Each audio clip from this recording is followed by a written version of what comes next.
Good morning everyone. I'm just waiting for Facebook to catch up with me so I can see if the camera position is okay.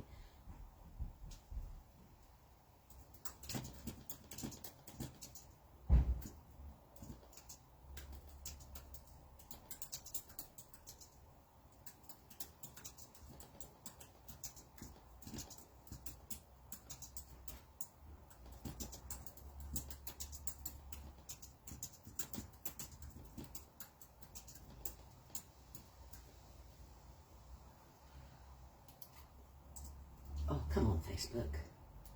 That would be cool. Sorry, I'm talking to myself. Oh, I think...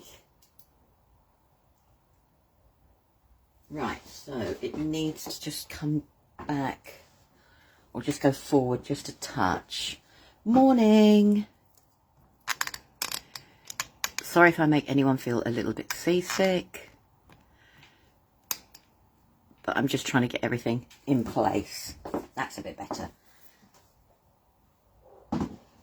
Hi everyone, good morning, good morning. Sorry, I've got my sustenance ready.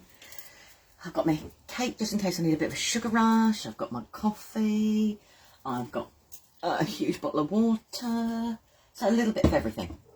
Right, let's just put the coffee somewhere safe that I don't knock it over would be a good idea. I'm just going to move the coffee and then I'll move my cake.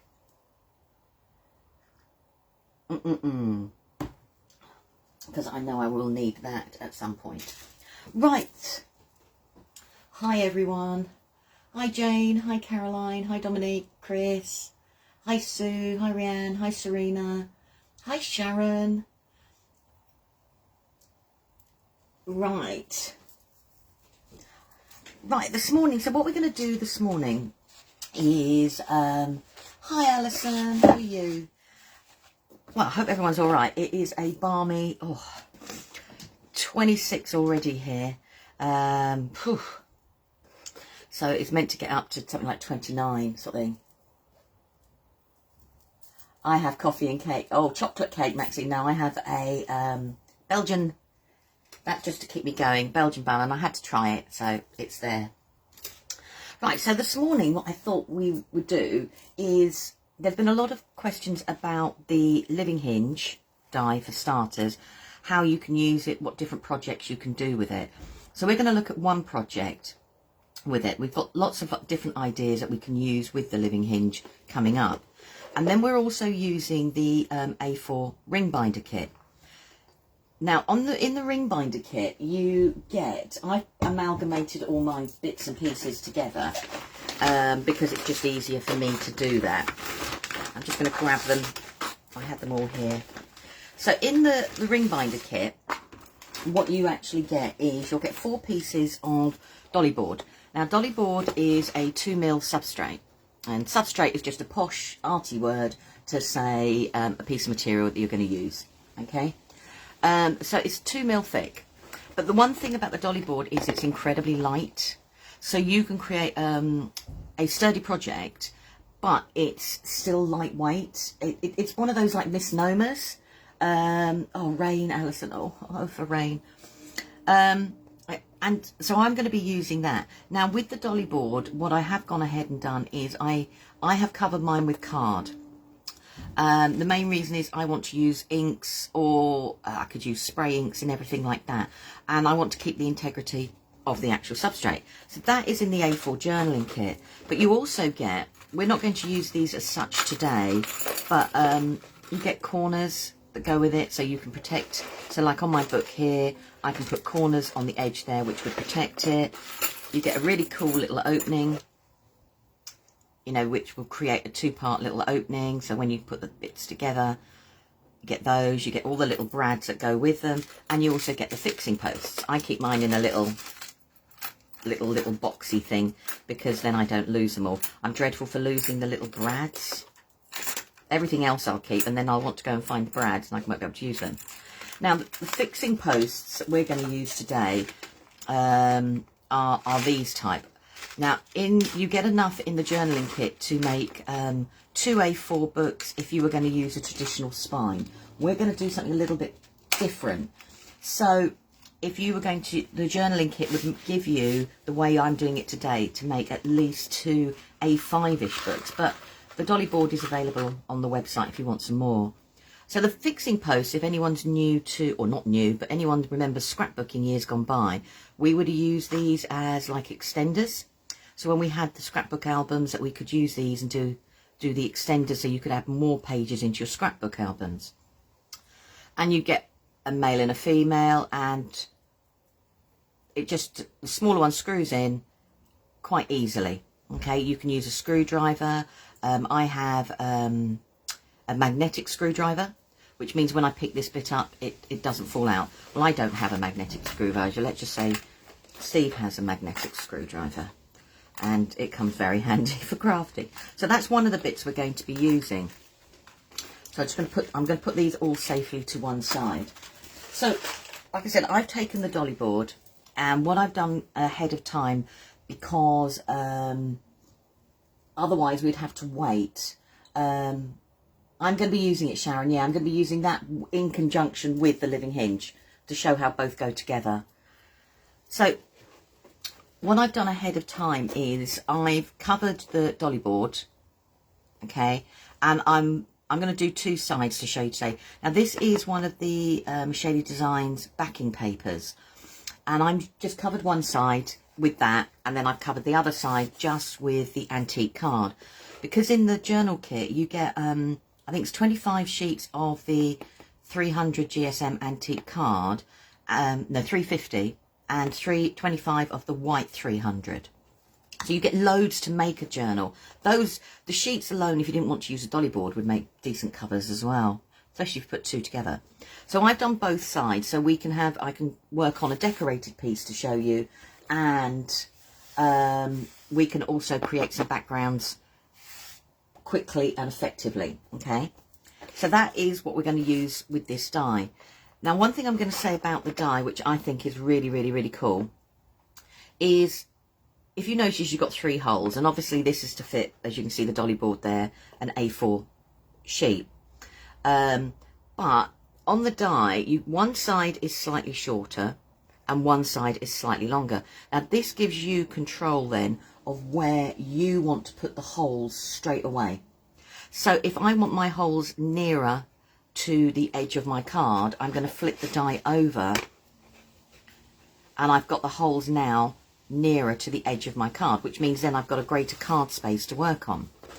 If I want my holes slightly further back, I rotate the die around, and now my holes are further back on my piece of card. And that is personal preference based on the project you're using and the substrate, the materials you're using.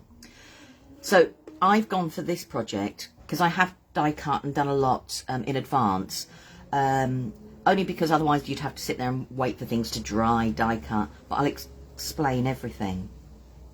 If you've got any questions, if you could put a Q like question. Charmaine's on, I'm on. Oh, Caroline, that's lovely to see you. Hi, Carol. Hi, Melanie. So you've now got, like I said, the choice of where you want to do it. I'm going to die cut mine, or I have die cut mine, so I'm using the greater side. However, I'll show you in the journal we've made. When I've used it inside the journal to hold pieces, I've actually used it on the smaller side. And that's so you can see more of my work, but it doesn't lose the integrity of the work you're doing. Right, so let's just put you to one side for the moment. So they're my covers, and don't need the dolly board. Let's put you back. There we go. So what I mean is, so when we look at, this is the project we're going to have a go at making, all right? You know when you say fingers crossed. So I'm going to turn mine over. So this is the spine part here we're going to have a go, we're going to make. And as you can see, these are the fixing posts, and they hold a lot, and I've got a lot in my book already, and there's still, I'm going to try and show it to camera, there's still, even though I've gone through 2 pieces of dolly board and 4 pieces of card, there's still loads and loads and loads of space left to add. So when I did mine, so as I was saying, I could have, if I did the die this way, these holes would have been slightly nearer. It doesn't affect the integrity of the project, it's personal preference. But I've turned mine around and I've done them so they're slightly further back in, okay? As I said, it's all personal preference. So let's turn you around. So when you do it, I wanted mine to be different. So when I did this page here, say for example, what I've done is, using the same die, I didn't want to have holes in my actual project. I want to be able to take this out, and if I want to use it somewhere else, it doesn't have any holes in this piece. So all I've done is I've taken a piece of the Dolly Dimples 350 GSM black card, and using the die, I die cut the holes so they were nearer the edge there. Okay, I cut this strip in half. I've just got it ready to go. So they were nearer to the edge there. So the holes go in the back, and the excess card then goes over the edge of mine, and I can just cut that card away, but it's in the folder there. Also, you know, don't think you have to use an A4. So I've die cut the 3 holes and then just cut sheets down to what projects I had. 2 holes to make a smaller project. So it really is making an A4 journal how you want to. So this is using the white card that comes in the ring binder, and I've die cut the holes, but then I folded it over, so now I could do something like that. So you can bring all your skills from scrapbooking into creating an art journal as well. So those now are all gathered together. I could just put another band across if I wanted to, all right? So let's put you in here. So, and then this side we're going to have a go on is showing you how to make a concertina pocket, and then how you can upscale that pocket, how you want to do it. And as you can see, I've got loads. If I turn the book this way, I've got loads in the pocket. You can see the spine then, how well the spine works as well. Anyone who's got a Dina Wakley mixed media journal, mine fell apart, and these are the pages that were left over from it, and that fits inside here as well. So it's an art journal for you to be able to use all the papers and you've got. So like with the A4 ring binder journal, you're going to get 50 sheets anyhow, but you can bring in other things that you want to try. So it's something for you to keep and try, and it's using all the different papers and cards that you want to use. Does that make sense to everyone? Okay, so I'm going to lift this up. So the Living Hinge, as you can see here, is what we're going to be doing. Now, I've used mine with a piece of card, and I'm going to turn it round, sorry to be a pain. I've used a piece of card on this side, and this is from the backing papers. The Living Hinge isn't designed to go all the way through. It can go, and it doesn't stop it working beautifully. But the reason it's not designed to go all the way through is so you don't lose the integrity of one side of the card. So it always looks smooth. It's never going to catch or anything like that. And again, whether you have the detail of the Living Hinge on the inside or the outside, it's totally up to you. So for this journal, I've gone on the inside, but for the one we're going to make today, I'm going to put the hinge on the outside. The more you use the hinge, the more flexible it becomes. So the first couple of times you use it, it's going to feel really quite stiff. But the more you use it, the more the hinge expands with the card, and, and it comes into its own. So that's the project we're going to have a go at. All right, so let's put you to one side. Let's put you over there for the moment. So as I said, I've gone ahead and I've done some pieces already. So this is the dolly board, and I've put on top, so I've done 2 panels for it, as you can see. So I've put on top the Shaded Designs, a couple of backing papers to match. And so the backing papers are 300 GSM, and the antique card is 350 or 300, I can't remember quite what. And I've die cut my holes all the way through. Let's get a plain piece to show you, so you can see where the holes are. My top tip for you guys to make die cutting easier is do one side and stick the card down, let it dry, and do your die cutting. Then stick the other piece of card through, okay? And all I did was, because I know I'm using the die on the same width either side, I just lined mine up and die cut that side. Because all in all now, when you look, I've got a 2mm board and 2 300 GSMs either side. So my cover is now quite rigid. And whilst the die will cut a lot, whilst the die will cut a lot, why make life harder for yourself? That's just me. And it's a little bit more die cutting, but everything then goes through. So that's just my thing from there. So this is going to be my back cover, and as I said, I can use it. So I'm going to do it so it's already pre-decorated, but we're going to decorate the inside covers. So what I've done is, so that's my back cover, and I've cut my 3 holes, okay? And this will be my front cover, so that's going to sit like that, okay? And then what's going to happen is we're going to use the Living Hinge to join these 2 pieces together.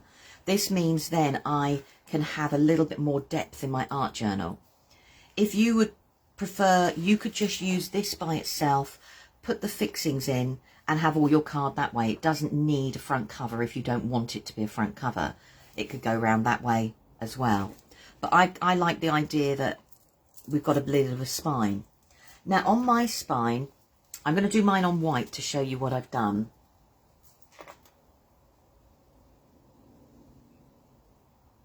Yes, Sarah Lou, you can. Definitely can. And I'll show you. Definitely.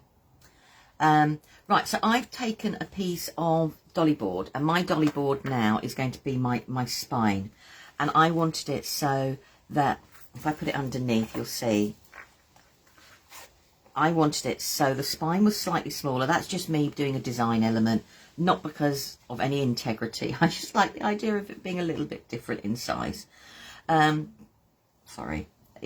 So I've got my die here, okay? So this is dolly board, and I've covered it in card just for speed for today.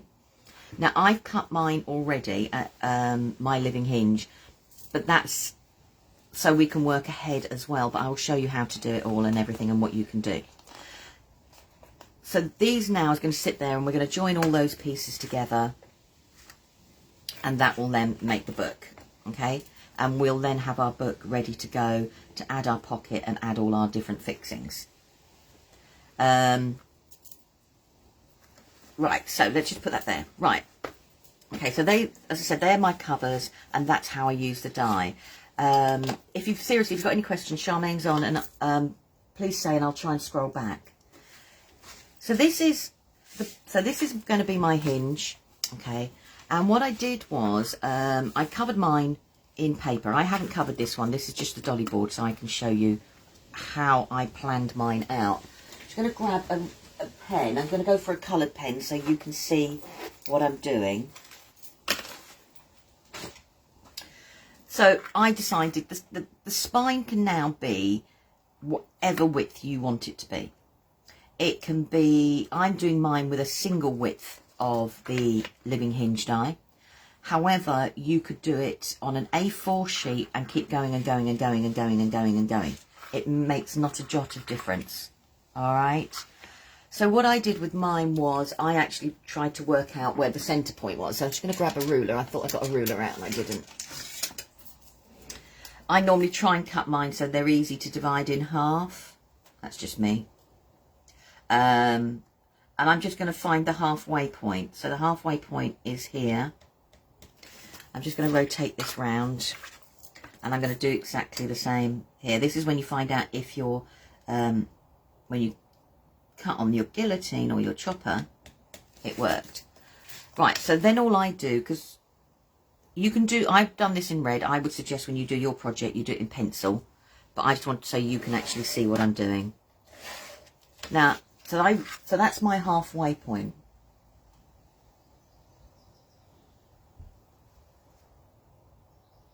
No, Caroline, I'll explain that again. Give me 2 minutes. Right, so what I've done on the end of the dolly board, I put a mark like this. And I'm going to do exactly the same on here. So this is now extending the Living Hinge. Okay, and this is the central point of my card, so I know it matches. Now, on my hinge die, what I've done is I've worked out the centre of the die. Okay, so all I've done is I've measured it, and it was 2.2, so I know that's got to be 1.1, or was it 2.2? No, it is 3.2, so it's 1.6.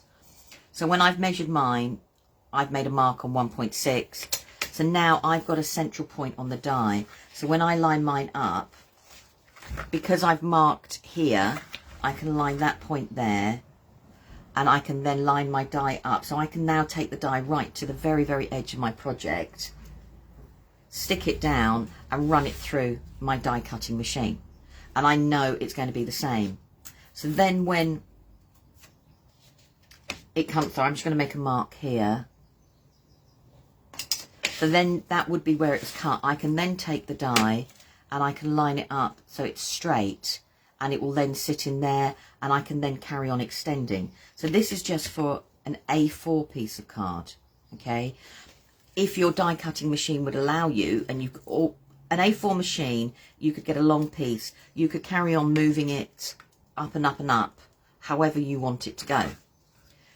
Now that works the same if you were going to extend it. How I do it when I extend it is I would draw a line where the die goes either side, okay, and then I can move my die alongside, and it's still going to go. I can move my die along this side and keep repeating and die cutting. So I can now make the curve as big as I want. I can then carry on repeating it by making it go up this way, okay? So that's vertically, but you can do exactly the same if you were going to do it horizontally. You could just, so I could die cut there, move my die along, and I just make the marks just because I keep the die straight then. It's for no other reason. It's just so I keep the die sort of thing straight. And you can carry on going, and you can then die cut the living hinge so it was all of this piece of card. So that means all of it would curve. And then if you joined the pieces together, you would then end up with a curved substrate. Okay, Caroline, I'll come back to you with the comments about the dolly board. Okay.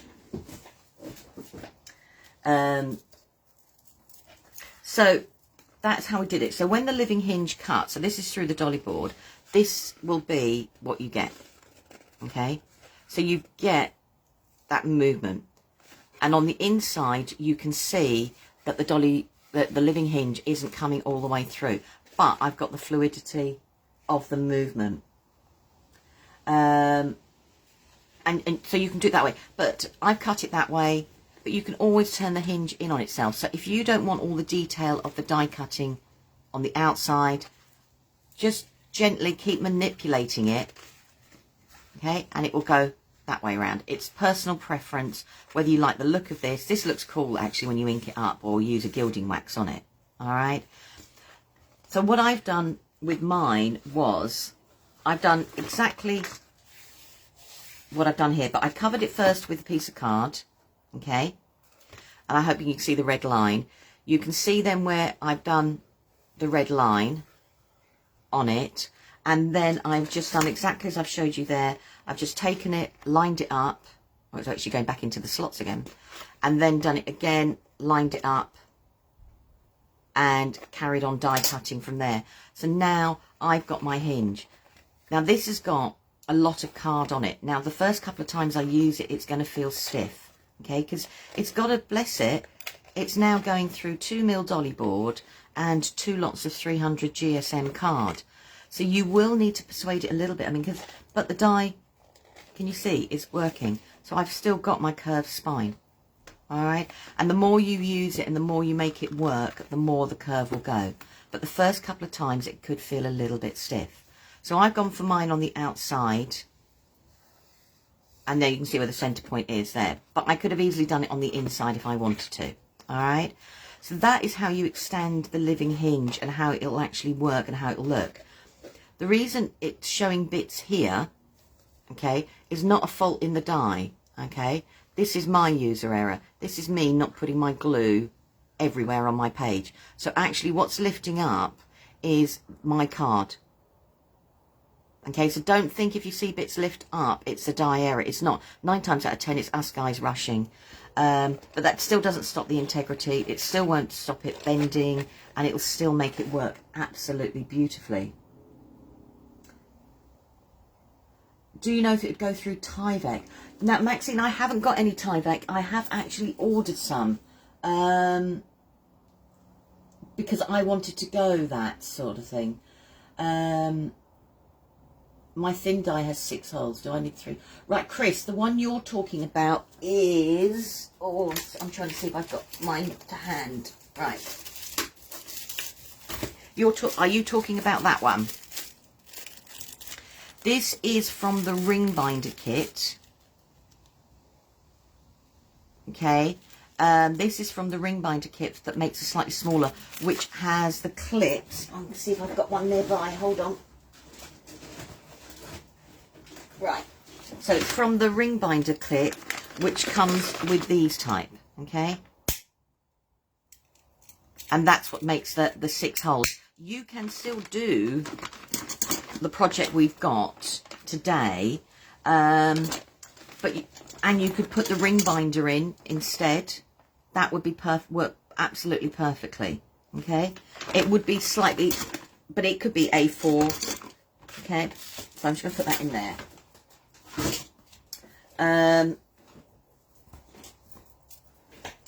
I know, Sharon, the texture is lovely.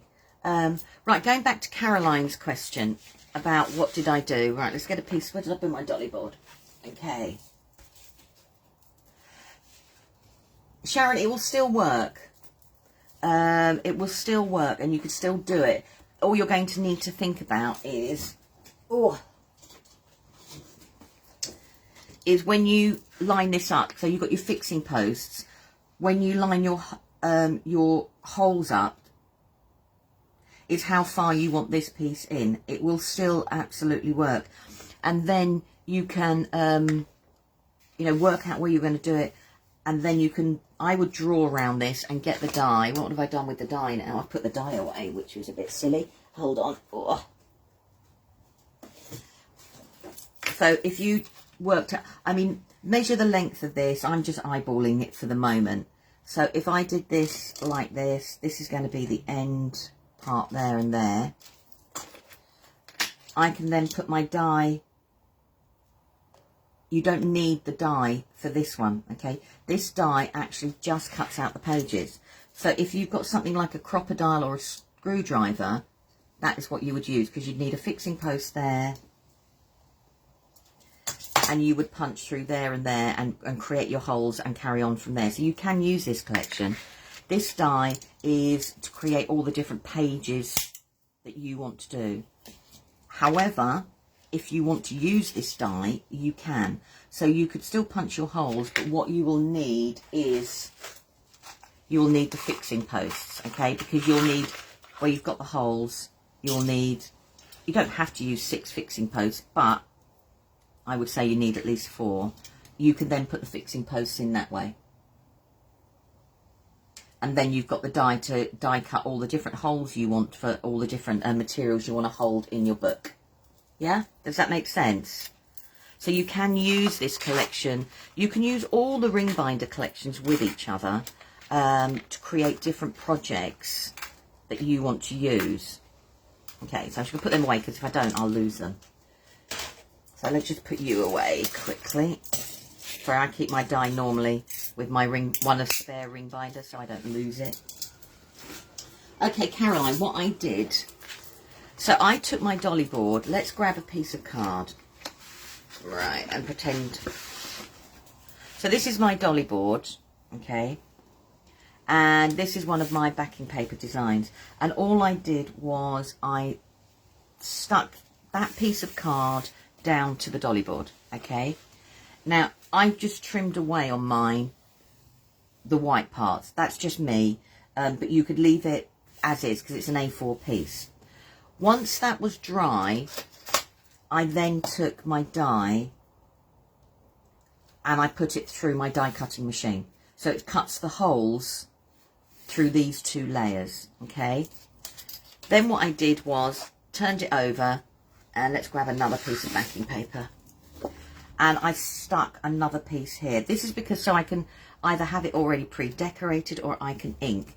And then because I know I was using the die that way round, I put the die in place, all right? Now, top tip, I would say, when you're doing this, to make sure all your holes line up. So this is the front one here. And if I was going to do, I would put my die All right. And I'm going to pretend I've stuck this down. So that's where my A4 die is. I would put a mark at the top and a mark at the bottom as near to the edge as you can. If you then turn it over and mark this part, which is the thickness part, there and there, as you can see, when you turn it over, it's going to be tricky for me to show you guys. I can actually see where my mark is on this side, so I can put a little mark there. I can see where I've marked this side, so I can put a little mark there. And then when I've stuck this piece of paper down, right, I haven't stuck the piece of paper down. Right, okay, let's pretend I've stuck the piece of paper down. So I can see the centre mark here, and all I'm going to do is transfer it over. And I can see the centre mark there, and all I'm going to do is transfer it over. So this is my second side.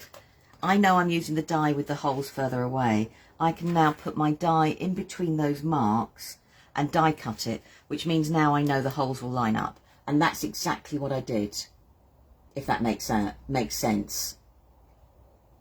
Yeah? And that's how I cut the holes through all the different substrate. It's just I wanted a nice clean cut. I use a manual die cutting machine, and without being horrible, I didn't want to make life hard for myself, if I'm being honest. I hope does that make sense?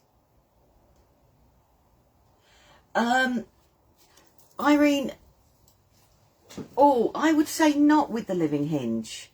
I've not used it. I use a tonic tangerine, and I've never used any form of shim. In fact, when I've put the layers together with both this die and the Living Hinge, I've had to swap plates out and go to my embossing plate. So I've got my cutting plate and my because of the thickness of all the material, and it's gone through. I don't have an electronic per se, if that makes sense. Right,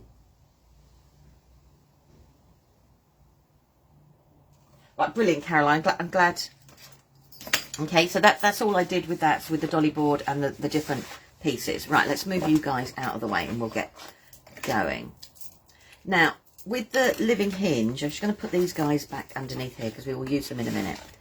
So where this is die cut with the Living Hinge, as I said before.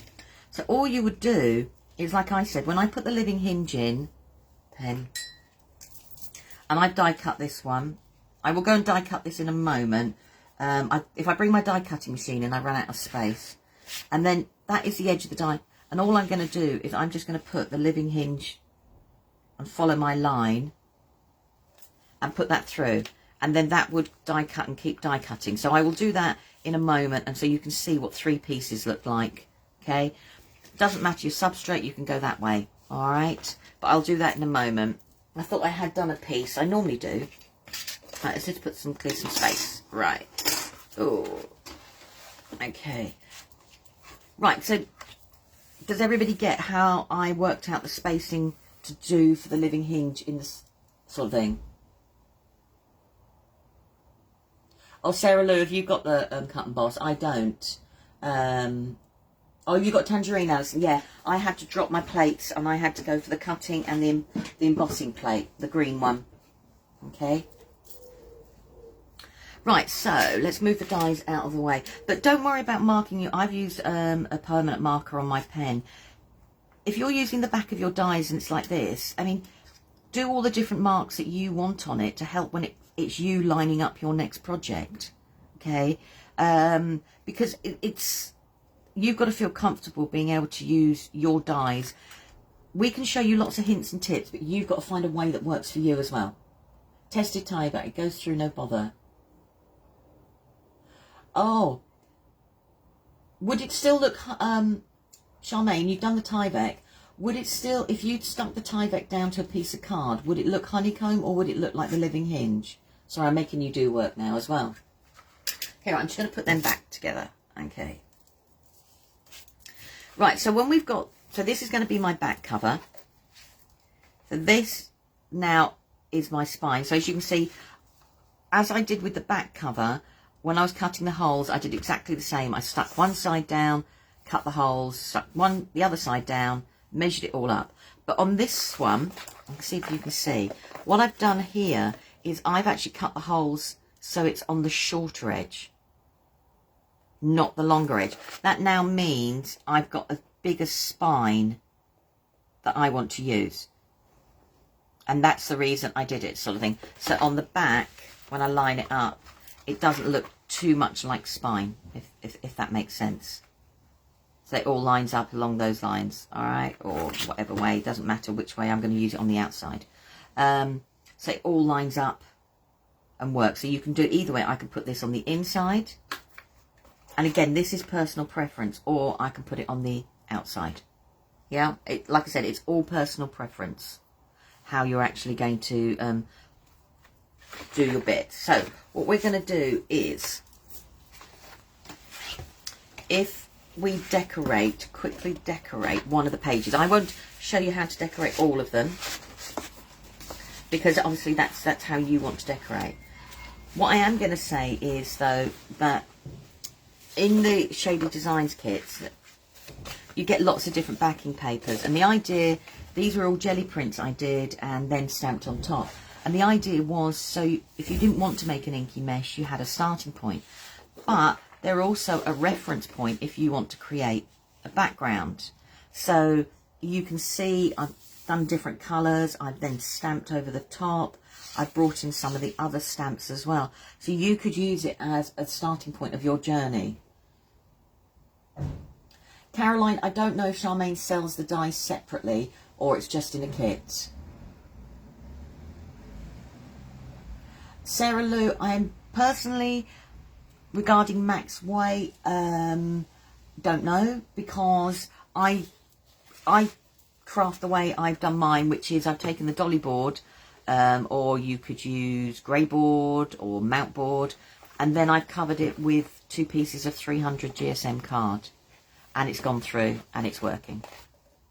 For me, you see, for my projects, that's substantial enough for what I want to do. So I wouldn't make mine any thicker because I know it works. So I don't think I'm really helping you there, but I know this works and it keeps its integrity. I hope that makes sense. Right, so if I'm going to get the inside covers.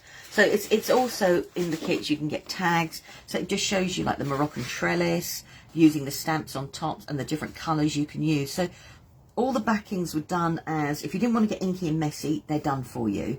If you wanted to get inky and messy, you could. So I know this one I did with oxide sprays. I can say that straight away. And I'm going to say that's Crackling Campfire and the green that came out. But hey-ho. And on the jelly plate and stuff like that. But, you know, so you've got those there as a reference point if you want to do it. I think we're just going to go for it, personally. Right, I'm going to keep that piece out and I will cut it, die cut it to show you what 3 looks like. If I don't get to show you in the live, what I'll do is I'll die cut them all and I will do a little reel or I'll do a little photo with them, if that helps everybody. Now, no, Serena, grey board wouldn't be. Let me get a piece of grey board. Right, now grey board comes in different thicknesses. Okay, so for example, 2 different thicknesses of grey board. So you can get 2mm, you can get 3mm, you can get 5mm. So you get lots of different thicknesses in grey board. Alright, if I was going to use grey board, as you can see, this is the one that's got white card on here. I would have a test piece. So I always keep test pieces. So this one was my initial test piece to see how it went through the dolly board. Do exactly the same with your grey board, but write on it like this is a 10mm grey board, and you can see the spine work. You know, this is a 2mm grey board, and you can see the spine work. It's the same as anything when you do a colour swatch. If you covered it in paper, you could say 300 GSM, or however much the paper is, plus grey board, and you can see how the spine works. It's the same as anything as well, is that what you will find when you put all your layers on, like this one here, at first it feels like it's not cut, but it has, and it has moved. So I mean, this is now a really quite substantial piece, but you just need to be a little bit more patient with it than you would be if like that with the dolly board straight away, because it's got no actual extra layers on it. It's got no glue to go through, whereas this has got glue, card and other bits. I hope that makes sense.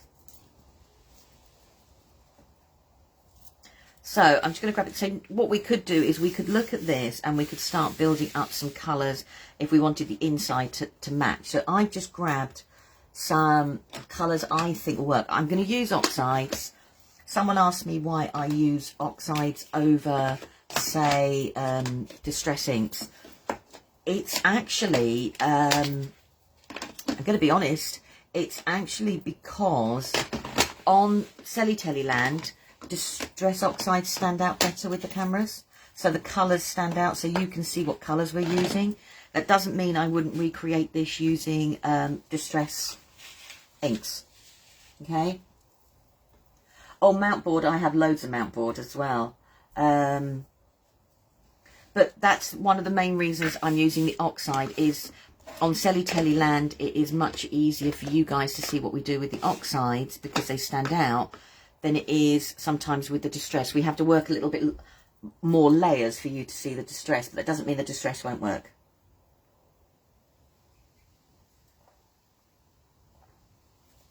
Sorry, I'm just slurping. Right, let's grab some brushes. Okay, let's see what I've got. And, right, sorry, I'm just grabbing my little pot. Oh, I'm going to show something off because I'm really, really quite chuffed with it. Right, where's the... That's the one I want. And there's another one I'm after, that one. Oh! Look, look, look. I've got to be quick. I'm diverting off. Right, look. I took a mug and I upcycled it with my shaded design stamps onto rice paper. So now I've got a new brush holder. Sorry, I'm really chuffed with that. Didn't like it when it started, but I am. Right, so we can look at the designs that we've got here and we can start laying down some colour. Don't be obsessed with perfect blending. Do you know, even for us, you know, perfect blending doesn't really happen. Also, if it becomes an obsession to blend perfectly, sometimes you get cross with yourself. I love the fact that that's not blended perfectly and it's got little bits of white space. If that makes sense. So all I'm doing is I'm just looking at different portions of where I'm just going to put my base colour. So I'm starting lighter and I can then get darker. So I've got some here. So I'm using one of the backing papers. Now this is one of my designs, backing papers, but obviously go with what you've got in your stash if you've got a favourite design. Or just cover it in backing paper and you don't have to do any of this. For me, making something a little bit my own is part of the fun. So I'm just going to put a little bit of, that's the saltwater taffy. I want to grab, let's put you up there. I want to grab some of the antique linen where I've got some of the pieces here. Now you don't have to have all these inks either. You could do exactly what I'm doing with 2 or 3 inks. It doesn't have to be a whole host of them. Right, I think I've used the wrong brush, but we'll soon find out.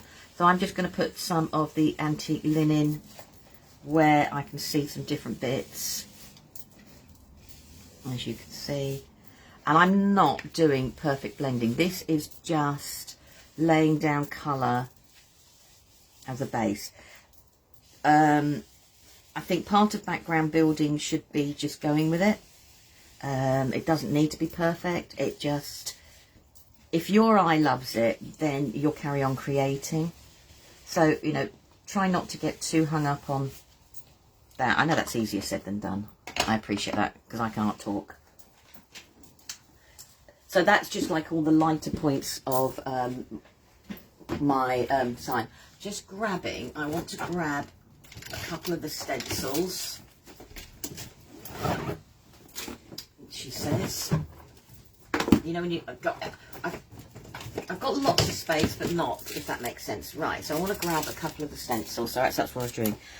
So what I'm going to do now is I'm just going to add a little bit of the blue, and then I'm going to start adding in a few of the stencils and start building up the actual design. So this is not going to be exactly the same, but I'm just using this as reference points of where I want to put my colour. So I've got a little bit of blue going there. And we've got some blue going there. And I've got some blue down here. Because I can always add colour with oxides or any distressors. Actually, any dye-based inks. Spritz them with some water and that will do the colour down. Yes, I know people say you can go over it with gesso. But do you know what? Just add a little bit more ink or a little bit more stamping or put a die cut. And it's amazing how that works too. Right, I'm just going to bring in. So we've got that there. And as you can see, my blending isn't perfect. And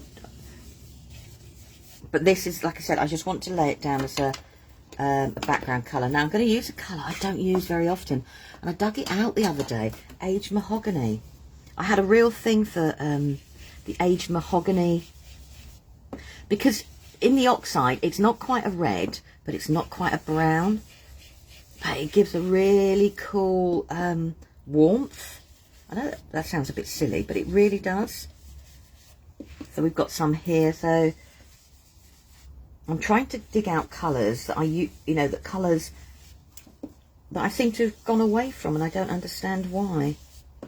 So we've got a little bit up the top here. Yes, I appreciate me saying I am lucky I do have a lot of inks, but then I'm one of these sort of people that I do like to have a lot of my own inks, but then start out with just what you've got. I'd go for the normal, like red, yellow and blue, because you can mix lots of colours that way. So now, as you can see, that's my actual background. Yes, it will, Chris, cut into the on the tangerine. I use the tangerine. And what I suggest, Chris, when you do the tangerine is, if you get when you've done it, cutting plate and the green embossing folder. You don't need the white mat on top. You just need, that works much, much better. And there's less resistance. Okay. Right, so I've got basic colours here, and I'm just now going to add in a few little bits of stenciling in place. So I want that one. That's a Moroccan trellis. And I was looking for, and I thought I got it out. That one, which is leafing around, and I wanted that one. Oh, I might bring in that one as well. Sorry, you don't have to have so many stencils. I'm just being greedy. Right, half my stencils are clean, half mine are dirty. Dirty ones are normally used inky or jelly plate, I'm being quite honest. And I haven't got round. So, let's put you out of the way. So now I'm just going to look here, and if I've got some red, so I'm going to use a mixture of the candied apple and the mahogany, just to add some detail in place. And this was the idea for me with Shady Designs, was I actually wanted Shady Designs to be quick background building.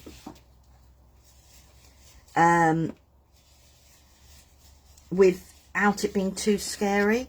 So we've got there. So it's never going to... So we've got this one here. So all I'm using is I'm using the backing paper as a guide to where I can put the elements. So I've got some elements there, some down there, some in the corner. And we're just going to put some down there, and I'm just going to have to put one in the corner here. Okay, like that. So that now has just put a little bit of stenciling in place. I won't clean my stencils now because I would have to do that.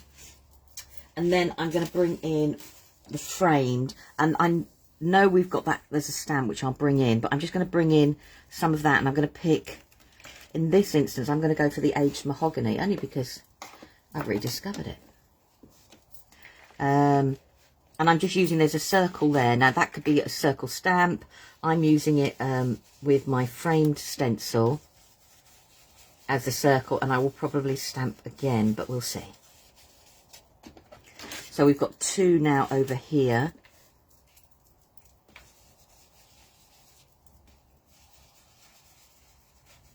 So the framed stencil, this framed stencil was work so you could make continuous repeating patterns with it. So where I've got that design there, if I take that circle there, it lines up and you can carry on making repeated patterns. So like if I'm going to put that there now, it will make a repeating pattern. So we've got that there quickly. And that's going to go round. And I've got another one down the bottom there. We've got that there. Like I said, I'm using the aged mahogany.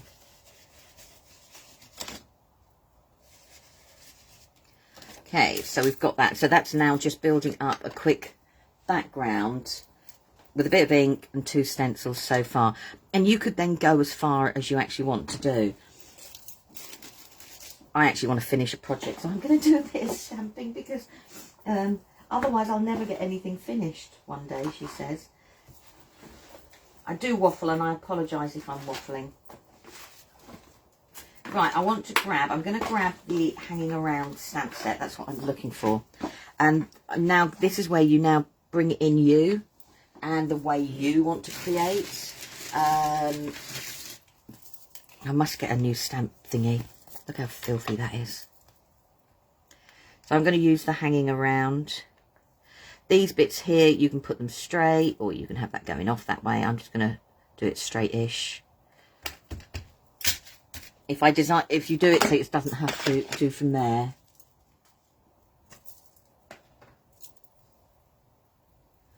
Oh, Alison, I love the way you've done that.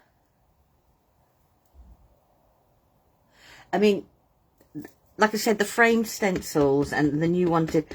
I love everything that it can be either an art journal page, it can be card making, it could be mandala making, it can be...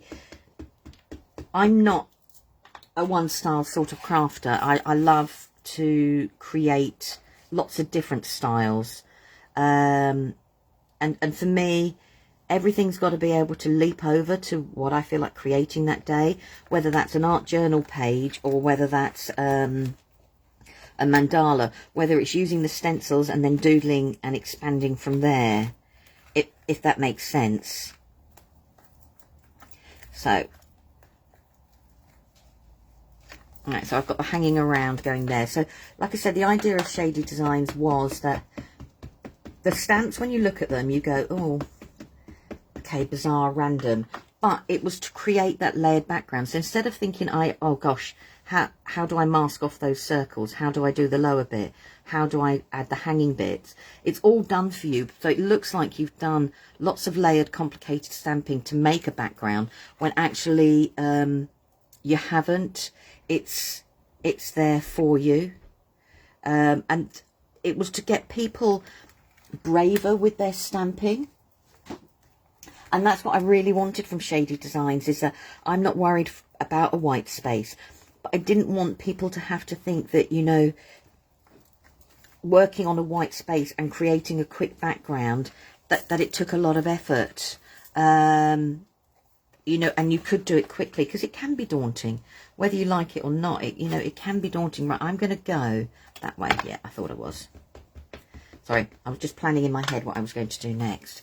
And a lot of the Shady Designs have got little elements that hang over. They've got lines, they've got corners and everything. And the reason for the corners was stamping off the page is something that takes a lot of courage to do, for want of a better expression. And I'm just deciding where I'm gonna put this one about there. Stamping off the page takes a lot of courage to do, because when we learn to stamp and do things like that, we're always told to make them a focal point. And when someone just says to you, oh, just stamp off the page, it's suddenly a little bit, it's harder, because you think, well, I've got this whole image. Why would I want to only just see a little bit of it? And so with the Shady Design stamps, like something like the Pattern Parade and stuff like that, it's got intersecting lines on it. So you can put those lines over, and you've only got part of the stamp then showing, and the other half is off the page. And it was all those sort of tips and tricks, really. So I've got that there. So I'm going to put this here. I'm just going to wipe my stamp down and put my lid on my ink pad because it's warm. I might use this with a different colour in a minute, she says. Right, now, all I'm going to do next is I'm just grabbing a Micron pen and I want a 08 or a 010. So, and all I'm going to do now is, if I take a route, do it freehand, go for what easy for you. And all I'm going to do is, where I've got the line here, just going to take my ruler and I'm just going to add with a black Micron pen. Now, in ideal circumstances, I would have let this dry a little bit more because the ink is still wet. And I'm going to do the same here. So we've got that there. And I've got that piece there. Now, some of these will be covered when I do the spine, but I still do them anyhow, because as a just in case they're not covered. So we've got that line going like that. As I said, I would let the ink dry normally. And I've got one line coming down here.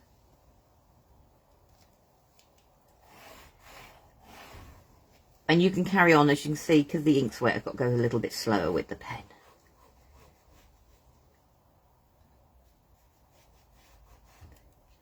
There we go. So now I've stamped that design 1, 2, 3, 4 times, and that's a complete background page done. And you can then, there's lots of smaller elements in the stamp sets, or you could say, for example, so if I grab the Moroccan trellis again, as I said, this is a little bit wet. I can decide that that's too much black line there. I could take the Moroccan trellis. And this is what I meant, that I wanted stencils to be part of doodling, or doodling's not the right phrase. Adding your personality. So I can take the stencil and there we go. This is not the best colouring because I'm just doing it quickly, so I'll show you. So I can now carry on building the design which matches in the background. Sorry, my head's in the way. Which now matches with design. I could do a bigger one next. I could do that with inks or whatever. So you can then bring in a little bit of you to, in hoping for some inspiration. I'll tell you what, I'll do a live just with the stencils, okay? And the things you can do with the stencils. All right, I'll try and book a time with Charmaine, and I will just do a live to show you how you can use them for background building, how you can doodle with them, how you can make mandalas, so on and so forth. Okay, would that be okay with everyone? That'd be cool. So again, so now if there's too much black line, you could put a white pen in. For example, this one has got diamonds, so I could think about if you've got the Sakura pens, you could draw around those. I'm just doing black at the moment, because it's in my hand rather than going to rummage for all my other pens. So you could bring in all of those sort of things as well. Okay, so let's do this like this.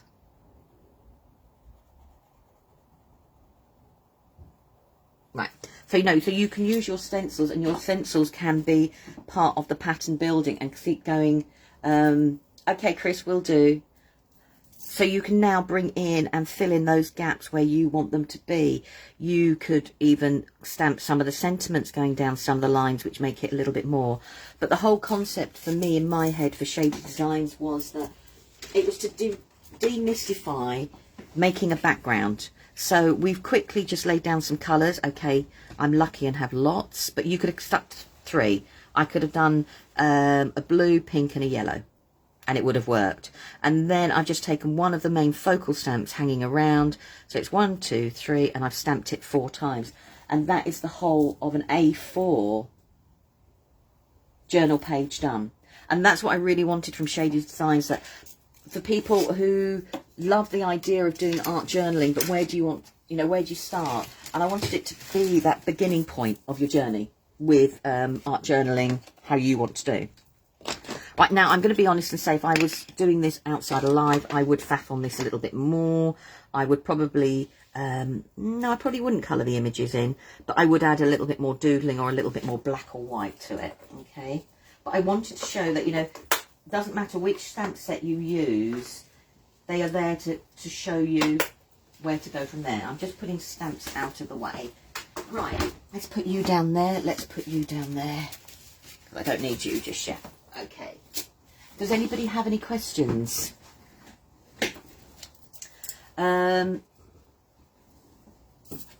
Alison Jane, I've got to say, everyone, why I'm on here.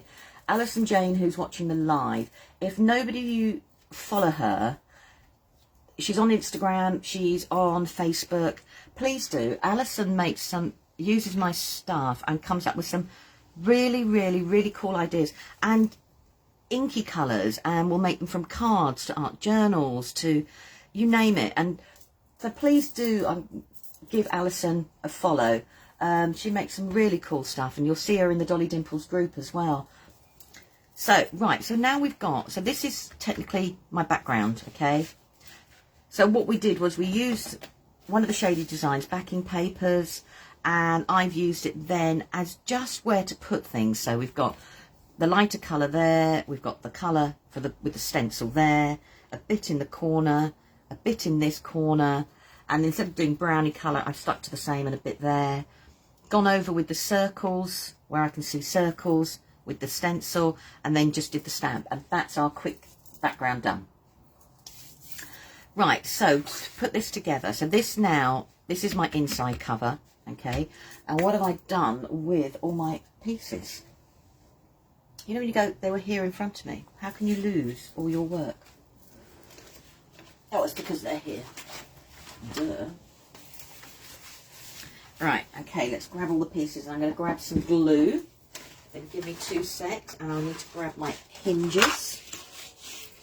All right, and I want to grab some glue. I'm going to use a quick dry glue, but I would suggest using a really good quality glue. Please don't, if you're going to make this so you're going to use it all the time. Hi, Joan. Hi and bye. Oh, thank you, everyone, if you're sharing. Oh, that is just so cool. Thank you so much. Sorry, I do try and look at the comments, but I'm trying to, when I get in explain mode, if you need me to be quiet and stop waffling, please do say. Right, so what I'm going to do is we're going to create this piece together. So this is my back cover. All right, I've already got one decorated on the outside. But I wanted to be able to show you that you could use it with decorative papers, or you could use it with, you know, make your own, as it were. So again, it's your choice whether you have it on the inside or out. So all we're going to do is, I'm just going to grab some of these.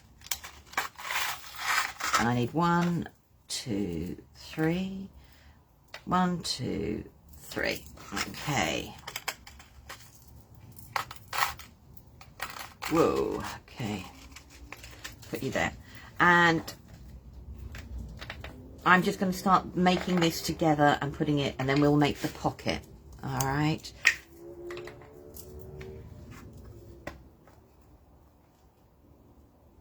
a bit of tidying in the garden turned into digging. Oh, do you want my dog, Joan? He decided in the heat of you know, like the 40 odd degree heat, he wanted to be out in the garden, but knew he couldn't be out in the garden because obviously it's hot. So then he's decided that under one of the trees, he's dug himself a huge hole. So now the earth and everything is under, across the garden. He now has and I mean a huge hole that he lies in. You can't see him. I was panicking because I couldn't find him the other day. Right, all I'm going to do is, okay, I'm going to get these in. I put some glue. Now what I do, because sometimes getting everything in place. So what I do normally is I'll take a little bit of low-tack tape, as you can see there. Do that. And I can push that one down. Now I jumped ahead and put the glue on. So that now will fit through there. If you then push down the low-tack tape, it will hold it roughly in a little bit of place so you can get a chance, or use washi, whatever you have, to get the other pieces in place. So that's going to sit there like that. And then I've got the last one here, which I can hold the other pieces. I don't need a piece of tape, okay? So that now just keeps these in place while you're doing it. That is just going to literally sit on the top. And I'm just going to wiggle it down just a little bit. So I've got a gap at the top that I want. And I'm just going to make sure everything is straight. Now, when I put these bits on, it's not going to screw and hold this in place. So you're going to need some form of clips just to hold these in place. Now I put my fixing posts together only because if I don't, I know I will lose them. So we're just gluing that together. Now I'm just going to hold those down in place. And I'm just going to grab some clips just to hold this in place until the glue, because it's got to go through a lot of layers. Right, okay, so let's just put this in place. I put a mark. There we go. So that's just going to go and sit in place there. Actually, let's use a bigger clip on the bottom.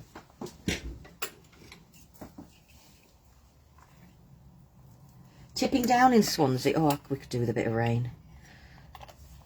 Right, so just got to put that there. So now that's just holding all these down in place. And as I said, if I lift it up, you can see that they're going to stand out. All right, that's because you've got no papers in there at the moment. So I'm just going to hold these in place. So while that's drying, we will then stick this cover on in a moment. Okay, but let's go. I'm going to leave that alone, and we'll make the pocket. All right, let's just put you somewhere flat. Let's put you down there.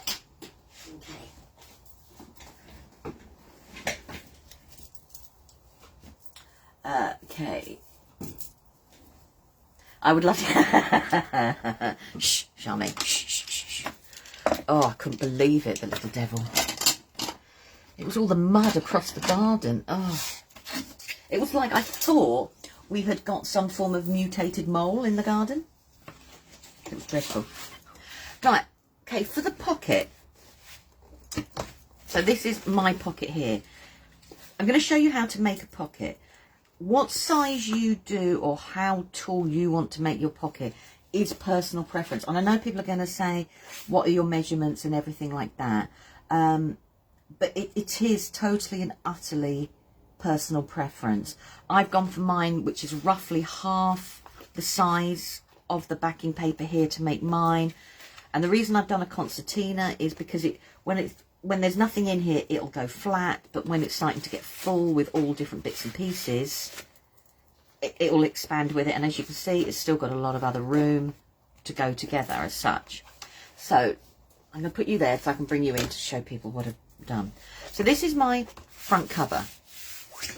And I'm going to be sticking my spine so it goes onto this side. So I know I've got all of this space here to create a pocket.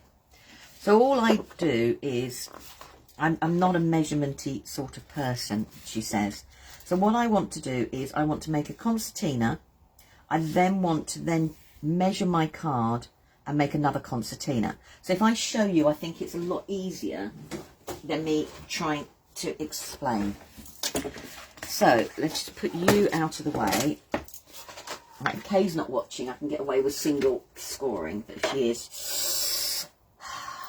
Right, so I'm going to use the paper. I will always use my piece of card landscape. This is the antique white from the A4 ring binder journal, okay? And I go with simple, straightforward measurements. So my eyes, so I'm just going to go 1 centimetre. And you need to do just 3 score lines. So 1 centimetre. Okay, so you've just got 3 score lines. Just in case Kay is watching, I will turn over and do the other side. I don't want to be told off. She is right though, because you stretch the fibres better. So that is all I've done on there. So I've done like 1 centimetre, 1 centimetre, 1 centimetre. All right. So where's my red pen, or did I put it away? I did put it away. So that is where my last score line is here. Okay. Now this now is personal preference. If you don't do the hoogie trick, I'll dob.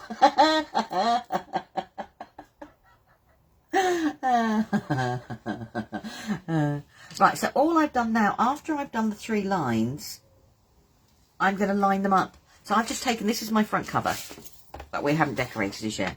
And all I'm doing is to work out what width I want to do. Now I'm going to make a pocket so it fits the whole of this front cover.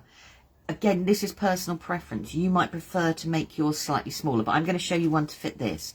And all it is just tweaking, and I'll show you how to make a smaller one. So I'm making a mark there which is where I'm going to do my next lot of scoring. Got funny feelings about 21 anyhow. There you go, look at that. So now where I've got that mark, I'm going to do again 3. So 1 centimetre. So all you're going to get is 3 panels. 2. I will draw them in red in a moment. Okay. And then this waist piece here, I'm going to cut away. I will rescore that, Sharon, before you dob on me. But I'm just going to cut this piece away so I know it's the excess before I turn over. So I've got that there, 1. I lost my hoogie board up at Selly Tellyland, so I've had to buy another. I was gutted. Someone's claimed that. Someone has claimed it. So we've got 3 lines there. So where's my ruler? Here it is. So what we've done is I'm going to do them in red just to show you. So that is a score line. That is a score line. And that is a score line. And then on the opposite side, we've got exactly the same score line, and score line. So they are where our actual score lines are, where the red lines are. Yeah. Okay. I know, Julia, only green pens are allowed now for marking. Hence why I have a pencil case full of red pens that side, red pens that side. Pink ones, green ones, all different things. Anyhow, so what we're going to do then is, now I'm making this a really big pocket because I'm using up the whole of an A4, but you can, you know, take it and make it different sizes. So I've done that. These are going to be my size. So what I'm going to do is I'm just going to go to here, and we're going to do exactly the same along the bottom. We're going to do, I'm using 1 centimetre because it's easier, and I could turn it over. I know there's inches on the other side, but so I've done 3 score lines again. Okay. Well, I did 4, but so I'm being good because Sharon's going to dob on me. So I've got, so now along the bottom I've got 3 score lines. So if I draw them in, you'll see I'll get a different colour pen in a minute. And look at me being precise and lining it up. Doesn't matter because the score lines are there. So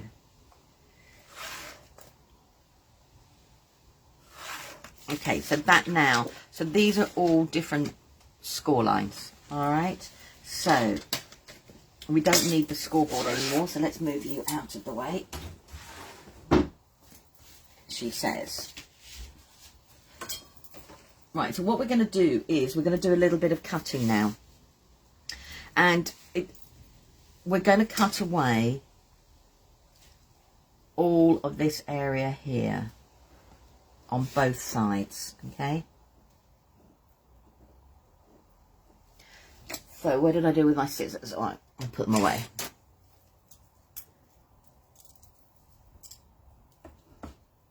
Yeah, Alison, here we go. My pink one, my green one, my pink pen for my pink polishing pen, we used to call it. My green pens for marking. I should have a purple somewhere around. I don't know why I've got a... Oh, there's my purple pen, which is what the children use to make theirs. So mine was for pink for polishing their work. Theirs was purple for polishing their work. So by the time you marked a poor child's work, it looks like some, you know, art journal page. Okay, so we're going to cut that part away. And we're going to cut that part away. And we're going to do exactly the same on the opposite side. So I'm just cutting where the score lines are. Alright. So we've now got this shape here. Alright. So the outside edges are going to be what will end up being our glue tabs. So I'm just marking those. Okay. I'm marking mine pen, and I'm going to turn it over, and I'm going to do exactly the same on these edges. So the tab right at the edge is going to be our glue. I hope that makes sense to everybody so far. Oh, Sharon, you'd be amazed. And then what we're going to do is we're actually going to now fold all these in. So we've got that. So these now are going to fold in like a concertina. So they're going to fold in. Okay. So when you've done the folding, they'll look like a little concertina, like that. Okay. So we'll do that on all sides. I start from the inside and work my way out.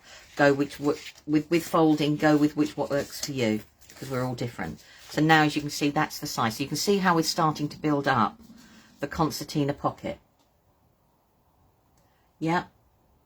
So that's how we're building it. And we're going to do now exactly the same on the bottom here.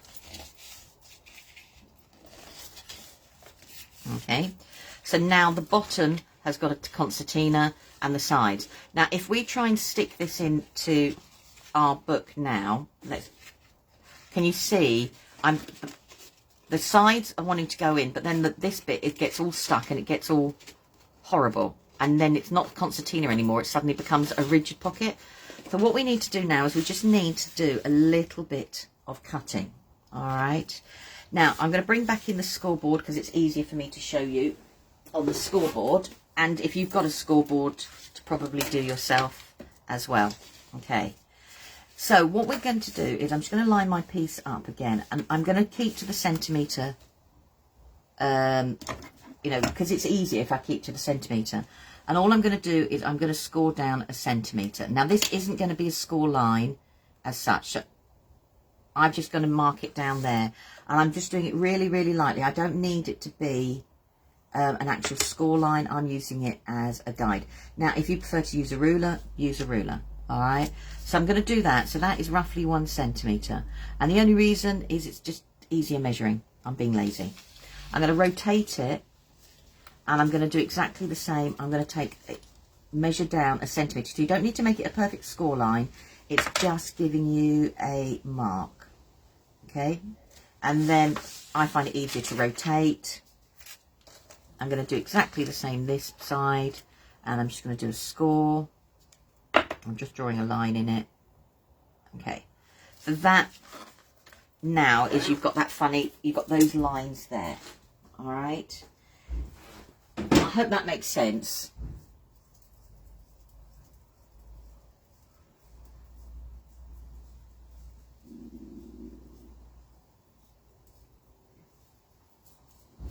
Oh, thank you, Caroline. Have a great day. So what we're going to do is, what we want to do now is we want to make a mitered corner. All right. And so everything sits nicely. So I'm just going to draw you so you can see where the original score lines were. Okay. So all I'm just doing is I'm just drawing it in place so you can see them. If you want to do the same. Now, again, this is still going to be a glue tab. So you don't cut it. This is just a habit I've got into because I've learnt the hard way. I'm just going to put a G there for glue, which means I'm not going to cut those bits because I know they're going to be a glue tab. And all we're going to do is, where we've got the centre point of that score line, I'm just going to make a triangle. And I'm going to do that, I might do it that way, like that, okay? And that one's going to go there. Now, you can play around with the measurements that you've got. Sorry, I'm just going to have to turn it around to work to me. Because you could make these creases thicker, thinner, you know. I just go for easy measurements because they're just easier to remember, if I'm honest. So we've just got those lines there. All right. As you can see, so I've created those lines there. Kay's board is now with Tonic, Judy. Tonic have recoloured. That's where I had to get my new one from. They don't no longer do the green, it's grey. That's why I was gutted. Okay, so I was taking a slurp. So now what we're going to do is these areas here, these triangles, they're not equilateral. Okay, these triangles we are now going to cut away. All right. If you want to do something for speed, what you could do is pinch 2 pieces together and cut. All right, I've just marked it all out so you can see how to do it. So all I'm going to do is cut that one away, and I'm going to go in this side. So if you use your craft knife, if you prefer, I'm going to cut that way. So that's what we've done. We've cut that away, and we're going to cut that away. So we're left with that sort of shape, okay? Remember, I've done everything in pen, but obviously you would mark yours if you were going to do it in pencil, so you could rub it all away. So we've got that like that. That like that. Okay, so I can cut those away. Let's move you. And now what happens is, when we concertina this side back up, okay, and we concertina that side, we're left with a long, I'll see if I can lift it up so you can see a bit closer. Okay, right. So now, when you see, I've got those bits like that, so they're making the concertina, but I kept the flap. So what we're going to do is we're going to push this corner bit down onto here. Now, if you prefer, use low-tack tape, okay? So I'm going to push that bit down. So if I grab a low piece of, have I got a piece there? That will do for now. Just to keep it in, roughly in place. It's been so used, it probably won't stick down. So I've got that centerpiece in. No, like I said, it's too hot. So we're going to bring that centerpiece in. We're going to bring in our sides. Can you now see where we've created a mitre? Does that make, can you see that? So we've then pushed in there. We're going to put this one over. We'll put some glue on there, and we'll glue that bit down and hold it in place. Okay, so again, it will be push that bit in, we'll glue them together, that bit down, this bit in, and then this bit will glue on top. So if we glue them together and then stick them down, it'll probably be easier. So that is how we create. So when it looks from the outside and everything's glued in place, we will end up getting a mitered corner like that, and we've still got a stretchy pocket. Okay, when it's closed up, you won't see a little hole, but the little hole there is just to give it that little stretch. I hope that makes sense. Right, so let's get a little bit of glue, and we're going to need, I'm going to need a couple of things just to hold them in place. Where's my little things? Oh, here they are. I'm just getting a couple of clips. So what we're going to do here is we're going to bring this one in, and as you can see, they make a mitre. And it doesn't matter whether you do that one on top of that one on top of that one, but whatever you do gluing wise, stick to the same. Right, so if I bring that one in, I'm going to bring this glue tab in, and I'm going to hold it in place. So I took the lid off the glue first, would have been better. Right, so we've got the two mitres meeting, that's going in. I'm then going to put some glue here. If you prefer red tape, do, but I would say if you can use glue, please do, because it will last a little bit longer. And then that part is going to go over the top, and I'm just going to use a clip just to hold it till the glue has taken off, like that. Okay, so I'm just going to do exactly the same here. They're going to go in. The bottom part is going in to create that mitre. I've chosen to use the bottom, so you need to have those bits in together, touching. Then you bring that flap over, and then we're going to put the bottom flap in. Okay, so I'm just going to put some glue and spread it out, and we'll just stick that down. It won't take long. I've chosen a quick dry. All right, so that is now going to sit there like that. Let's get rid of that tape though, bugging me. Oh, Christine, I hope it will be there, sort of thing. Oh, so now when we've got it, so that's what we're actually going to do, and this now is our pocket.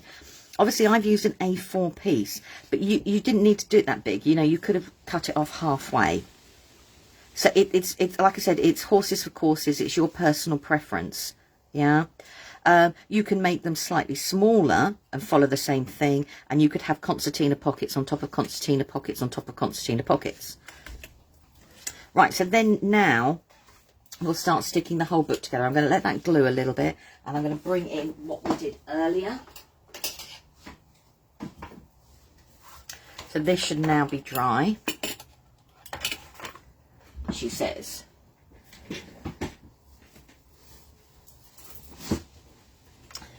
Now what I did is because I knew this is where I was die cutting my hole, what I've done with a pencil is I've taken the long die. I might as well mark in red because it doesn't matter, actually. So I took the long die, and because I want the overlap to be the same on both sides, I took the long die, and all I did was I did a pencil line. I've done mine in red just because it makes it easier for you guys to see. So I've done that. So that now means when I stick my front cover to the spine part, I know that the overlap is identically the same. It's just a quick way of doing it rather than measuring. Pockets on pockets, I know, Serena, I like that. So all I'm going to do now is I'm going to stick this layer to there, and I know that the overlap is the same. All right, so we can put some glue.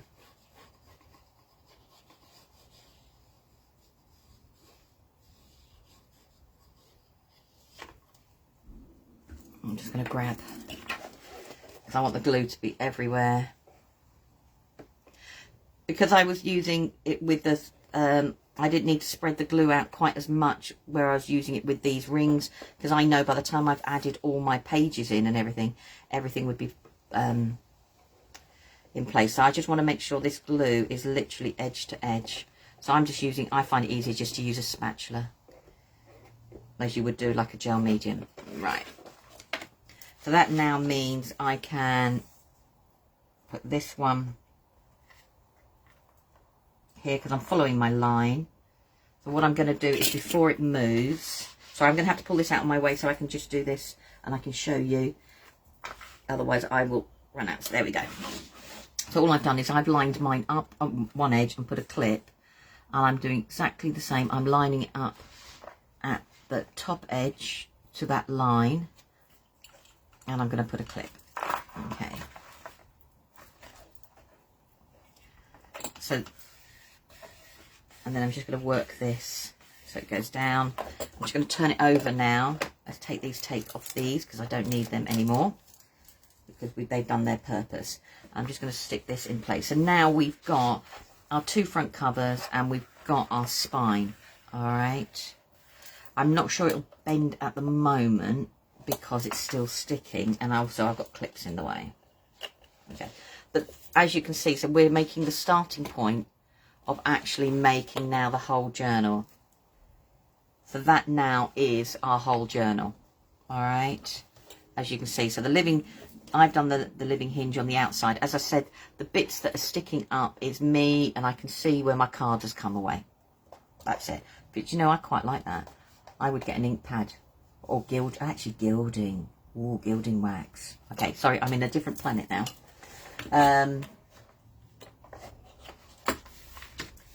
So I'm just going to keep that in place. So now, so we're going to let that stick and take. So we've created now the whole of our journal. And I know it's been an hour and a half, and thank you ever so much for listening to me waffle and keeping with me. So now what happens is, so I'm just going to let that stick down for the moment, and I'll just bring this in. So what happens, what I've done here is I'm going to take these posts off. So you can add these on and you can unscrew these. I've still got loads and loads of space still left in here. I'm going to take mine apart and then I'll put it back together again. Right, I'm just going to keep these together, because as I said, if I don't keep them together, I will lose them. So these now are really easy. You just, I mean, if you want to do them really tight, do them really tight. I don't, because I want to take pages in and out. I can then work on pages. Right, so I'm just going to keep these together, as I said. Otherwise, I lose them. And then when you're doing projects like this and stuff, and it's the first time, as I say, always go for colours that sing to you first. Oh, Melanie, no, I'm sorry about the buffering. That would be a good idea, Serena. I like that. is a really cool idea. Sharon, ask a question away. Right, so if I take these pieces out here,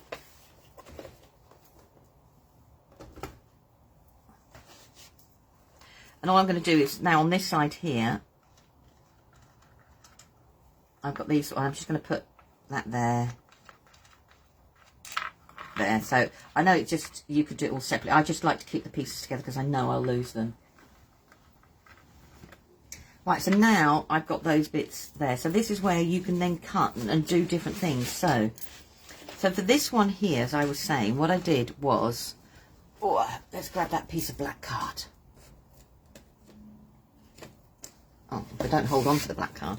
So all I've done with the black card, this is a piece of black card. I've scored it. That's just so I can get 2 pieces from it and cut it. So I've just taken the 3-hole die, as you can see, and I've cut the 3-hole die. And then on the reverse side, I just stuck it to my art journal piece. This means my art journal piece hasn't got anything on it, and I can just trim it straight away down and just get rid of the holes. But I can store it in my journal still because it'll fit over the holes, so that can go and sit there like that. When you said you slipped that artwork into that black bit, can you show how you did that? Oh, right, this is what I'm showing. Yeah, okay, Carrot, yeah. Okay, so if let's grab my chopper and I'll show you what I mean. So it depends, you've got lots of different ways you can do this. It really, I want mine so it's easy to take in and out. Now you could do a piece like this and fold it in half and die cut your holes. I prefer to do mine singly, but that's just me. So I think I've gone for a simple inch measurement. Yeah, see, look, I do like to try and keep things as simple as possible. Okay, so let's hold that down. As I said, oh, I didn't cut it all the way through. I'll have to cut with scissors. I thought I had. Ooh. So, sorry, I thought I'd cut all that way through. That was a bit silly. Never mind. Right, so what I've done is, so I've taken my strip like that. I've taken my die. But remember when I was saying that the die, if you put it this way, you get the holes nearer. If you put it this way, you get the holes there. And all I've done is I've taken the die and I've die cut the holes. So I'm going to pretend, let's get a coloured pen so you can see what I'm doing. Let's go for a fluorescent orange. Oh, I'm dropping bits everywhere. And then all I've done is I've die cut it on the smaller side. So the orange dots now are where technically I've die cut. Just going to clean the holes quickly so it doesn't leave the ink in there. So that now is where the holes are, okay? And then all I did is I then just stuck my piece down like that. So the excess went on the back. To make it move, once this was all dry, I took my scoring tool and I just went down the edge of the piece on the piece of card. And then that gave it the flexibility to move in my journal. So if we can do it back and forward, like that. And then it can sit there, but when the journal's open, I can open it up like a page, like that.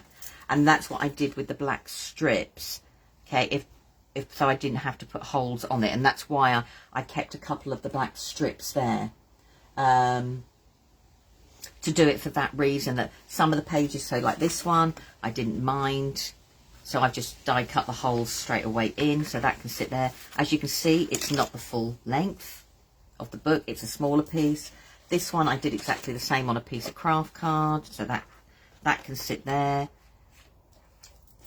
So some of the pieces I've done it, but what I do is once I've done them and they're dry, I do slightly score them, so that one's there. You know, I've got plain pieces to work on that I can have going straight away, so that's a plain piece to go on, and you can carry on building from there. As I said, I've got smaller pieces, so this is to make a 7 by card front. I only die cut 2 of the holes, you know, so you can keep going and going and going and going and going with your book, however you want to do it. Let's put you up there. I'm just going to screw you guys back in place. So now, the only thing I would say is if you want your pages to stand out further from your crease line, so let's just grab this one for the moment. If you want your pages to stand out even further, cut a thicker strip. which means you've got your holes, and then you'll have a little bit of gap of black card, and then you'll have a small strip, which means this page sticks out further into your journal. It's all, again, personal preference, how you like to see things done, if that makes sense. Right, let's do this here. And I'm just going to put this bit on here. I know, I said, I'm sorry, I do have to keep these bits together. If I don't, I lose them. Right, let's take those away. And I'm going to be good and put these away. Otherwise, I seem to lose these all the time as well. Right, let's put them on the shelf. Right. Okay. Ooh. Stay. Oh, sorry, I've got my head there coming in. Right, now, so we've got the book going. And so this is now the book joining together. Obviously, there's nothing inside there, as you can see. So what we're going to do next is we're going to take the pocket. And so now, where you can see where everything's glued, I've now got a squidgy concertina pocket. Which means if I wanted to keep this flat, it will sit flat. But as my work grows and I want to add things in, I can add more things in. So I've done mine slightly bigger than before. But what you could do is you could do them in different sizes. So if I bring this in here and I did this smaller, I could have concertina pocket on top of concertina pocket. And you could make a whole, so you could have different things. So this could be one watercolour, this could be another card, this could be another card. So the pockets can work and sit on each other. So what you're going to do is you're going to take some glue. Yeah, Alison, that's why I did it. How much gap do you leave either side of the hinge? Which one? The Living Hinge, Maxine. I'm going to say I didn't have... I just went with what I like the look of. Let me just put this way and I'll turn it over so you can see. So the Living Hinge, let's get the die. So this is the Living Hinge, and I die cut it so it was in the centre. So this piece here that I made was taking a piece of dolly board, and where's my dolly board gone? I put it somewhere safe. I just got a piece of A4 card because it's roughly the same. So all I did was I took a piece of dolly board, and because I know this is 21 centimetres, I cut it straight down at 10.5 centimetres, and then I've got two spines, so one side, one the other. Okay, and that's how I did my measurements. I don't overly measure, I just go for what is quick. And then all I've done was I worked out where the centre point was for the Living Hinge, either side, okay, and I've just die cut it that way.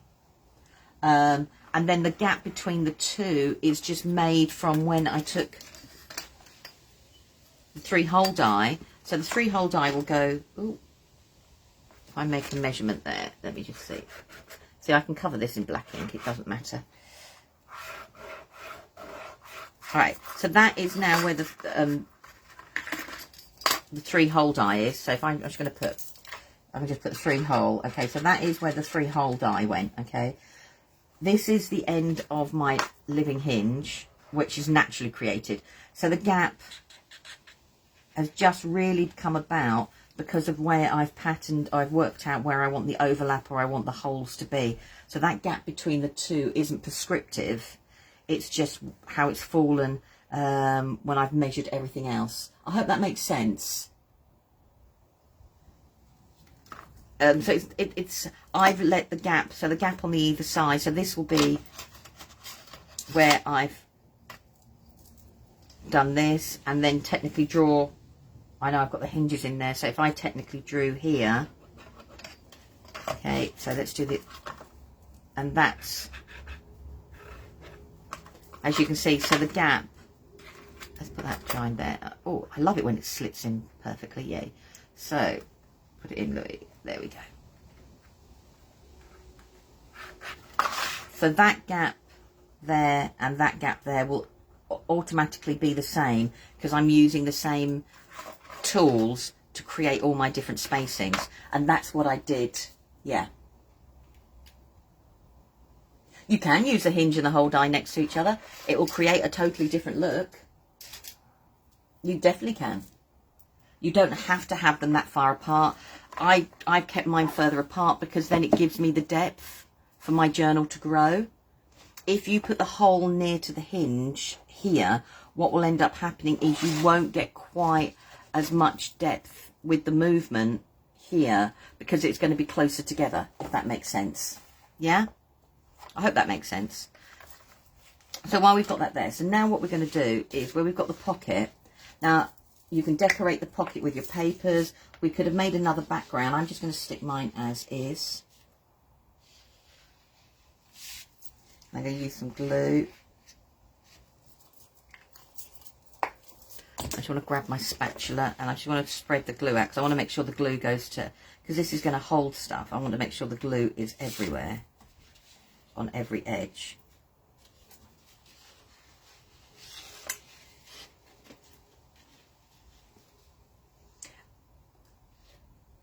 So, I mean, I try and make things as easy as possible, Maxine. So it'd be really hard when people, I try and go with the tools I'm using to help me do the spacings. I know that probably doesn't help you guys, but use what you have as well. So what I'm going to do is I'm going to put the pocket in and I'm going to put one side down. And I'm just going to line it up and I'm holding this side up so I can do the leading edge and slide it in place. Like so, which means what I'm just leaving this hole sticking up in the air. I'm just going to pin that one down and I'm just going to pin that one down, and then I'm just going to go to this edge next. I've got those there and I'm just going to pin this corner down. Okay. And because I'm using a fast dry glue, it's up to you whether you use a red liner tape. Personally, I would try and stick to a PVA. And all I'm just going to do now is, because I've got nothing to hold this down, I'm just going to use my bone folder just to go up and down the crease and just keep my finger on it for a couple of minutes. It will grab pretty quickly.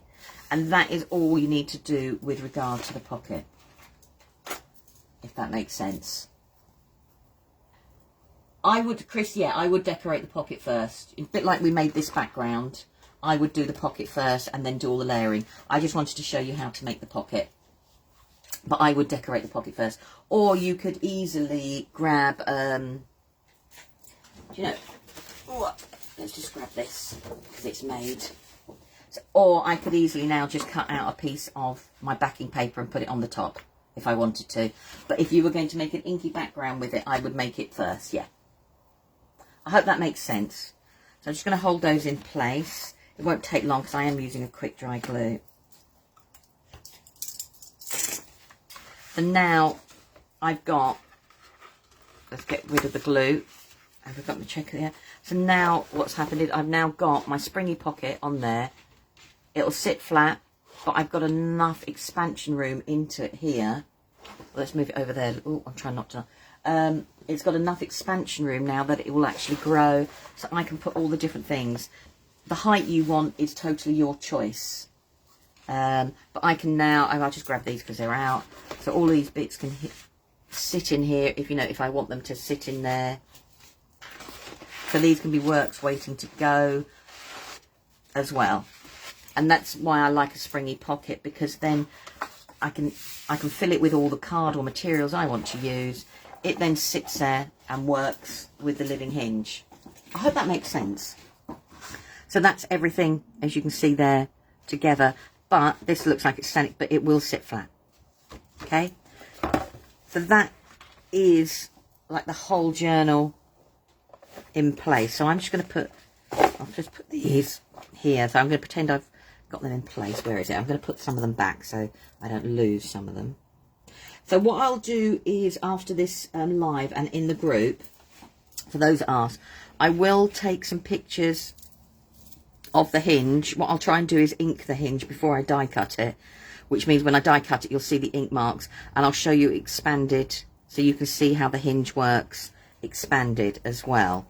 But because it obviously works brilliantly however way you want to use it. So I'm just going to put some of these back in. And as you can see, so I've got one, I'm just going 1, 2. It doesn't have to be the same sizes. So I've got loads of pages already in here of all different thicknesses, widths, pages, some decorated, some not. And there is still loads and loads and loads of space on here. So let's just do that. It's going to go and sit there.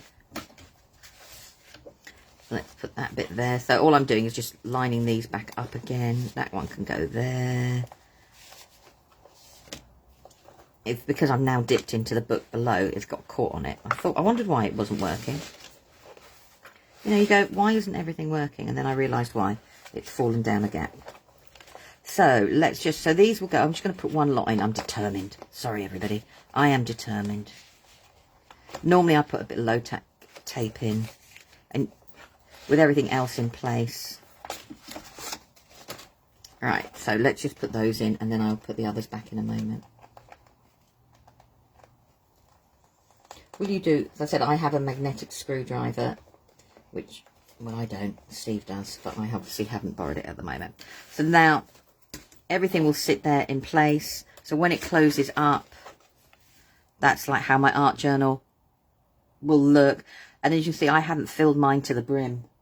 And as the Living Hinge, you use it more and more and more, it will, you know, it will start to create the curve. Let's just move you.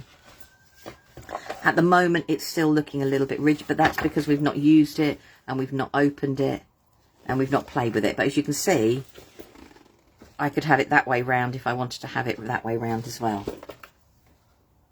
So there's lots of different ways to your Living Hinge. So I will take some pictures of the Living Hinge and we go that. I know Charmaine's done some with the Tyvek that someone asked, and we'll get them up in the group.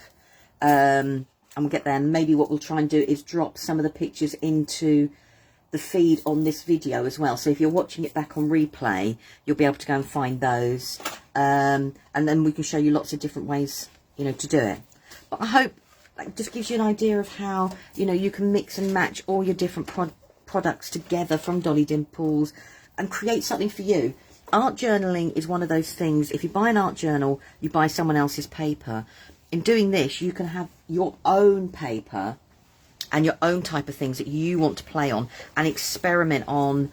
Does it work for you? Doesn't it work for you? And so on and so forth. Because people don't always sell things in big packs. So thanks ever so much for your company. I know it's nearly been 2 hours and I'm so pleased. And thank you for all those who shared the video. That was brilliant. Thank you ever so much. And I'll see you all again. Oh, before I go. What have I done with it? What have I done? I have, it's out of the packaging, but it's brand new. It was just me doing one of the painted mixing stamps. And this is a DL size stamp. And as you can see, all I did was I took it out for, I can't remember why I took it out, but I did anyhow. If you would like to be in for a chance of winning that, if you just put yes please on the back, on the bottom of this, I'll pick a winner in a couple of days' time and I'll tag you into the live. That way, anybody who's watching it on replay gets a chance to participate in the giveaway. So that's a DL Shady Designs painted mixing stamp set. So it's just a simple yes please or in the comments and I will pick a winner.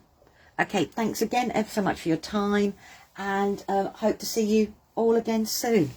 Take care everyone, be careful in the heat, drink lots. Bye.